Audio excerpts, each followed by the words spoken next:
Let's kick this pig. Excuse me, I'm not for pig kicking. Only in the idiomatic sense of let's begin. Where is that a saying? I have no idea. All right, buddy. Father Gregory is here to kick a pig.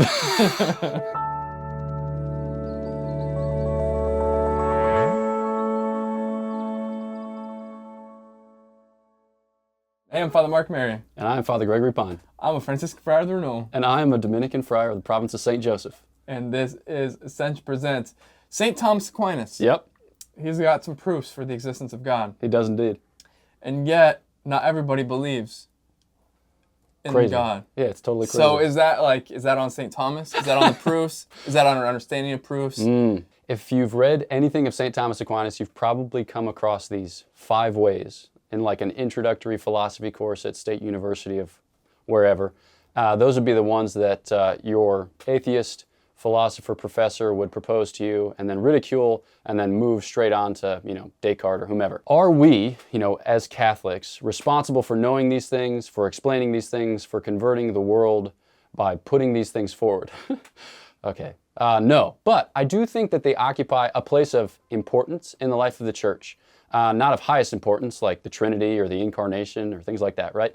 But a place of importance. Is that because all of us need to be philosophers in order to be saved? Not a chance in the world. But it is because there's something that we can stand to learn from them, and there's something that we can, stand to impart by interiorizing them. Okay, proofs for the existence of God. I think you got to start with people's impression of these things. If you've tried to read them, you may think on the one hand that they're a little bit complicated and a little bit jargony, and also that they don't convince you. So it's not like you are an atheist before you read them, and then after you read them, you levitate, you bilocate, right? You receive Holy Communion twice a day, etc. But I think what we have in our mind is the geometric proof that we learned in 10th grade, where you're looking at a triangle and you're like, all of these things are 180, and then you draw this angle, and then you say that this and thus and such and blah, blah, blah, right? So it's not a proof like that. It's more like a way of seeing reality. Regardless of whether you're looking at St. Thomas's 5 ways or other proofs for the existence of God, usually the disposition is what you start with is an observation of reality, of the world. Why? Well, because God is invisible, and because we come to knowledge of higher things through lower things. Okay, so we come to knowledge of spiritual realities through our senses. Depending on which spiritual authors you read, maybe there's some discussion of a kind of intuition or spiritual sense for supernatural realities, but in the kind of ordinary course, we see a thing, and then we touch it, and then we maybe taste it, and as a result of which, we form an idea or an opinion about it, and then we go from there, all right? So the proofs for the existence of God are very, very humble, they're very modest in that they adopt the same kind of mentality towards reality. Rather than seeing things in terms of all right, what's the history of this series of processes, or what's the math of this series of processes, it goes about it and says what is, right? Or what is the being at stake here? And you're like, all right, that's a little bit philosophical, and that's a little bit highbrow. You mean to tell me that this is I don't know, some elite meditation for people who have, profound metaphysical insights? No, I am not saying that. But I am saying that it gives you a way of looking at reality that makes reality kind of transparent to the activity of God. All right, so you look around and you see all right, there's these things over here, and these things act on these things, all right? And when they act on these things, they tend to behave in a similar, kind of pattern or way. And if you approach it from a mathematical perspective, you're just x equals, 2y plus c, yada, yada, thus and such, clearly, no problem, doesn't bother me at all. But you're like, okay, but why does that work, right? How is it that these beings interact in this way so stably, so permanently, so consistently? And can I describe that at a deeper level, a more fundamental level? All right, so you might observe, this thing acts on this thing, or you might observe, okay, this thing right here, right? So, Father Mark Mary, or this window unit, not that there's a window unit in this recording studio, it's very professional, we would never have window units. This window unit, right, it could have been otherwise, or it could not have been. And when you look around at material reality, that's basically the case for everything. This could have been otherwise, or it could not have been. So I'm 6'3" and 1/8 inch, but I could have been 6'4", right? I could have been 5'3". I could have been any number of heights, but I am this way and not another way. And you start to think, why is that? Why is that? These things aren't necessarily so. How did they come to be such? And when you start digging, you realize that this thing didn't have to be at all. And it is. So how do you account for the fact that there is something rather than nothing, right? And once you head down this path, you realize that reality does not have a sufficient explanation for itself. And I think a lot of people in the 21st century, whether of a scientific mindset or a psychological mindset or a sociological mindset or whatever, okay, they're content to just say like, observe, and describe. But we can say, wait a second, what's at the root of this, right?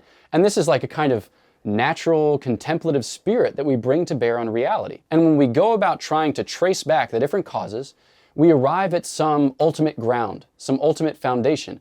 We arrive at a first principle. So you may have heard God described as the first mover or the uncaused cause.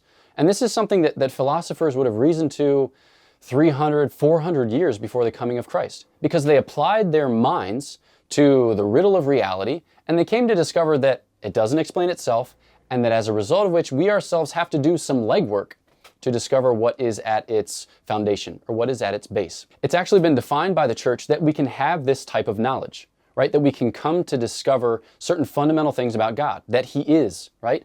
That He is simple, which is to say undivided, that He is perfect, that He is good, that He is provident. All of these things we can discover by our inquiry into reality. Now, mind you, okay, are these easy things to discover? And here we go back to our atheist who is unconvinced by our proof. No, they are not easy things to discover. One, because they're just hard to see through, but also because we're fallen. And as a result of which there's, kind of ignorance that obscures our mind's insights, and there's malice that kind of twists our wills and pushes back against things that people try to force on us, and our passions are all stirred up, and we're like weak and concupiscent, and we find it really difficult to follow arguments that are complex and demand much of us because we would prefer to like do anything else that tastes better and is shinier, okay? So it's hard, right? And it takes a lot of time, and we're gonna make errors, and maybe it's only something that really wise people can come to, but it's still worth it. It's still worth it for us, not because, to be a good Catholic, you have to be smart and you have to have proven the existence of God. That's not it. Decidedly not it.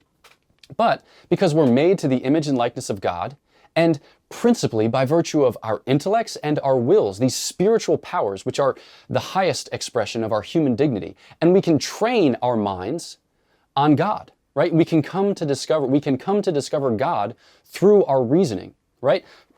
That's an incredible gift. And so even if only in small snatches, if we can get knowledge of highest things by exercising our minds, it affords greatest delight and it affords greatest meaning to our lives.